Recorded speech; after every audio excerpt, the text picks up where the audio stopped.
नमस्कार विद्यार्थी मित्रांनो, मी अमोल आगरकर. इंजिनियर अमोल चॅनलमध्ये पुन्हा एकदा आपले मनापासून स्वागत करतो. 2022 ते 2025 पर्यंत किंवा 24 पर्यंत ITI डिप्लोमा इलेक्ट्रिकल सिव्हिल असेल किंवा तुमचं BE ज्या EEच्या पोस्ट असतात इलेक्ट्रिकल सिव्हिलच्या, इलेक्ट्रॉनिक्सच्या, त्यानंतर मेकॅनिकलच्या, त्यानंतर BCom BBA बेसवर अकाउंट असिस्टंट असेल किंवा LDC असेल, महाट्रान्सको, या वॅकन्सीज आतापर्यंत येऊन गेलेल्या आहे.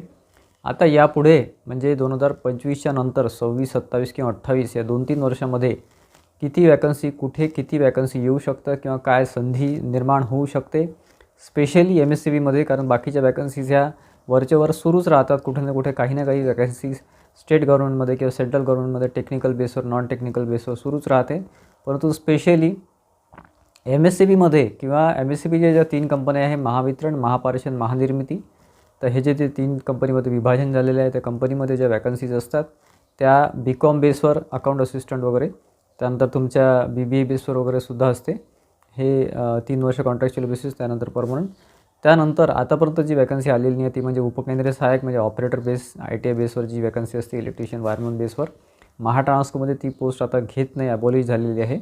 आणि महावितरणमध्ये त्या पोस्ट घेतात, त्याचीसुद्धा वॅकन्सी पुढच्या वर्षी शक्यता आहे. कारण की 2019 नंतर ती भरती आलेली नाही आहे. 2019मध्ये 2000 जागा त्यांनी भरलेल्या होत्या ऑपरेटरच्या, उपकेंद्र सहाय्यकच्या, ITI इलेक्ट्रिशियन बेस आणि ॲप्रेंटिस आणि 1 वर्ष अनुभव, म्हणजे टोटल 2 वर्ष. फ्रेशर इथे एलिजिबल नसतात. ठीक आहे. तर त्या रिलेटेड आजच्या व्हिडिओमध्ये पूर्ण माहिती देणार आहे मित्रांनो, की त्यामध्ये तुमचे पुढचं पॉईंट ऑफ व्ह्यू किंवा पुढचं तुमचं टार्गेट कसं असलं पाहिजे. म्हणजे स्पेशली MSCBबद्दल बोलतो आहे. बाकीचे जे वॅकन्सी असतात त्या निघतच राहतात कुठे ना कुठे, काही ना काही PE बेसवर, इलेक्ट्रिकल सिव्हिल बेसवर, इलेक्ट्रिकल बेसवर वगैरे. आणि JEEचे सुद्धा, डिप्लोमाचे सुद्धा काही ना काही कुठे ना कुठे रेल्वेमध्ये वगैरे वॅकन्सी येत राहते. ITIचे सुद्धा वॅकन्सी येत राहतात.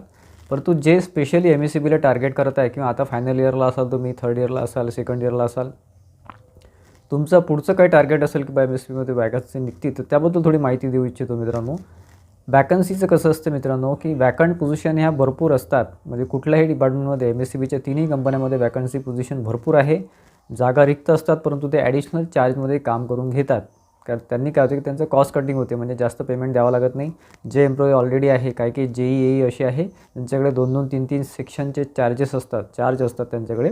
त्याच्यामुळे 2 JEEचं काम हा एकटा JEE करतो. असं बऱ्याच ठिकाणी होते, स्पेशली महावितरणमध्ये. महाट्रान्सको, महाजनकोमध्ये सहसा असं होत नाही, परंतु तिथेसुद्धा हा प्रकार चालतो. त्यामुळे कंपनीचा पैसा वाचतो. ठीक आहे. त्याच्यामुळे वॅकंट पोझिशन जरी भरपूर असल्या तरी ते वॅकन्सी काढतीलच असं नाही. ठीक आहे. 22, 23 आणि 24मध्ये या वॅकन्सी फिल झालेल्या आहे भरपूर. परंतु मधल्या पिरियडमध्ये म्हणजे 23च्या नंतर ही वॅकन्सी आलेली नाही आहे. 23 नंतर बघा 2 वर्ष त्याला जॉईनिंगला लागतात. त्याच्यामुळे 24-25 हे वर्ष रिकामा गेलेलं आहे. आता 26 आहे. पुढच्या वर्षी म्हणजे 26 किंवा 27 या 2 वर्षामध्ये सुद्धा अतिशय मोठी संधी आहे की diploma base, BE base, electrical civil base ह्या वॅकन्सी येऊ शकतात. आणि ITI इलेक्ट्रिशियन वायरमन बेसवर सुद्धा वॅकन्सी येऊ शकते महावितरणमध्ये, स्पेशली कारण महावितरणमध्ये मोठी वॅकन्सी असते. ठीक आहे. त्यामुळे तुमचं आणि BCom बेसवर सुद्धा वॅकन्सी जर 3 ते 4 वर्षामध्ये महावितरणमध्ये कमीत कमी महावितरणमध्ये तरी येतात, महाट्रान्सकोमध्ये येत नाही. महाट्रान्सकोमध्ये LDCची परमनंट वॅकन्सी आत्ताच येऊन गेलेली आहे. परंतु महावितरणमध्ये अकाउंट असिस्टंट 3 वर्ष कॉन्ट्रॅक्च्युअल बेसिस ही वॅकन्सी दर 2-3 वर्षामध्ये येते, म्हणजे येते, कन्फर्म येत असते. ठीक आहे. आताची जी झाली ही एक वर्ष आधीची झाली समजा, आता 26 किंवा 27मध्ये तीसुद्धा एक्सपेक्टेड आहे.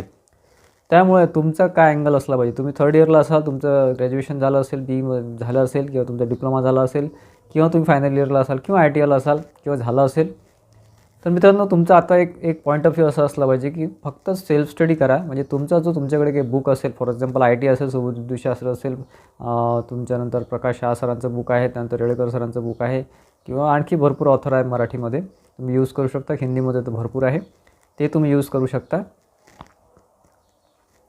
तर त्यानंतर बघा डिप्लोमा BE बेससाठी काही पुस्तकं आहेत, इलेक्ट्रिकल टेक्निकलचे किंवा सिव्हिलचे वगैरे बुक आहे.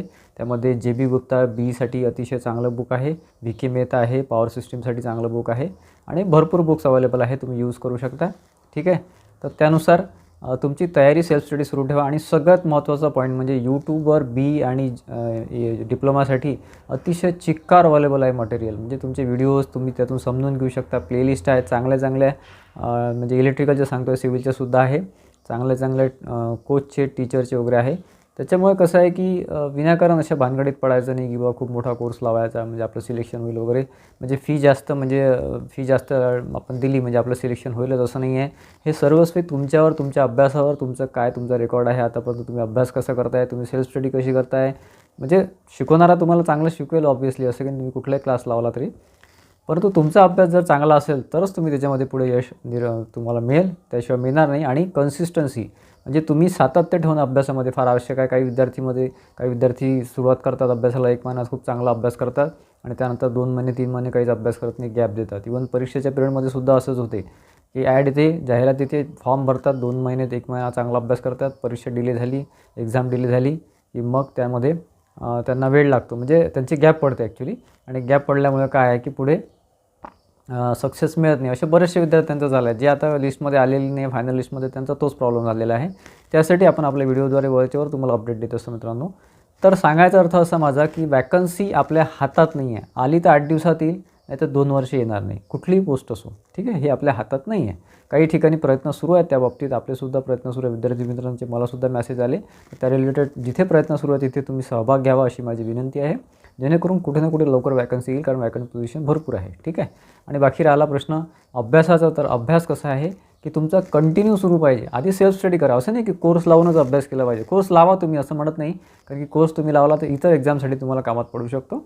MPSCमध्ये जागा निघेलच, नाही निघेल असं काही नाही, परंतु बाकीचे एक्झाम असतात, भरपूर एक्झाम आहे टेक्निकलच्या, नॉन टेक्निकलच्या, तुम्हाला तिथे कामात पडेल जर तुम्ही कोर्स लावला तर. परंतु जे कोर्स लावू शकत नाही सध्या, त्यांनी ॲटलीस्ट सेल्फ स्टडी सुरू करा. यूट्यूबवरनं व्हिडिओ बघा, गुगलवर काही बरेचसे PDF अवेलेबल आहेत, त्याच्या थ्रू अभ्यास करा, किंवा काही बुक्स आहे त्याच्या थ्रू अभ्यास करा आणि सुरुवात करून द्या. आता सुरुवात करा एकदम. आता तुम्ही व्हिडिओ बघताय ना, त्याच्यानंतर व्हिडिओ संपल्यानंतर तुमच्याकडे जे काही रिसोर्सेस अवेलेबल आहे, जे काही बुक आहे किंवा free of cost video available आहे यूट्यूबवर, तिथून सुरुवात करा, जेणेकरून तुम्हाला पुढे जेव्हा तुम्ही क्लास लावाल किंवा नाही लावला तरी, मी सध्या सेल्फ स्टडीबद्दल बोलतो आहे, नाही लावला तरी तुमची तयारी चांगली होईल जोपर्यंत तुमची ॲड येत नाही तोपर्यंत. आणि जेव्हाही ॲड येते त्याच्या आधी काही वॅकंट पोझिशन असतात, काही अप्रुव्हल असतं, मंत्रालयाचं अप्रुव्हल असतं, ते वॅकंट पोझिशन काढतात कंपनीवाले, म्हणजे महावितरण, महापारेषण, महानिर्मितीवाले. त्याच्यामुळे काही ना काही अपडेशन व्हिडिओद्वारे आपण देतच राहतो, व्हिडिओ थ्रू देतच राहतो.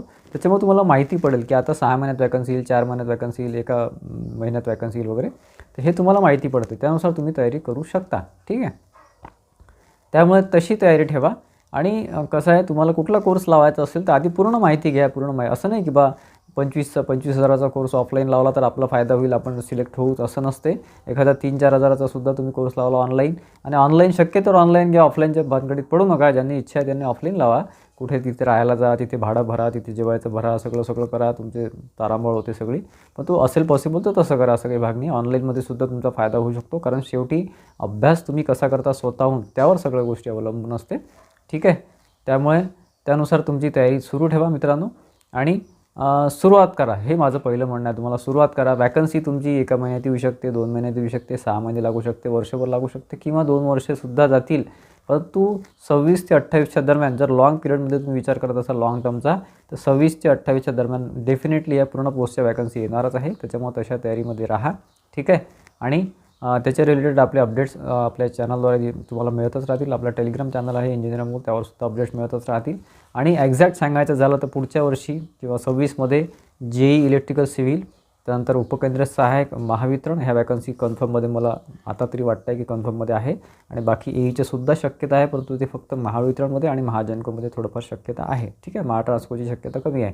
आणि ITI लेवलच्या विद्युत सहाय्यकच्या वगैरे वॅकन्सी 26मध्ये थोडं कठीण वाटते, तो आली तर फारच चांगलं, अन्यथा 27मध्ये कन्फर्म वॅकन्सी आहे. त्याच्यामुळे तशा तयारीमध्ये राहा, सेल्फ स्टडी सुरू ठेवा, हा माझा पहिला तुम्हाला आग्रह राहील.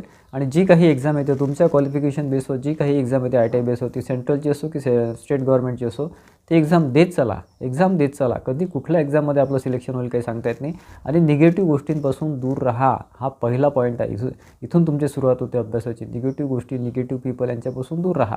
जर तुम्ही यांच्यापासून दूर राहिले तर ॲटोमॅटिक तुमचं अभ्यासामध्ये लक्ष लागते, आणि त्यानंतर तुम्हाला यश मिळते हळूहळू, स्टेप बाय स्टेप, ठीक आहे.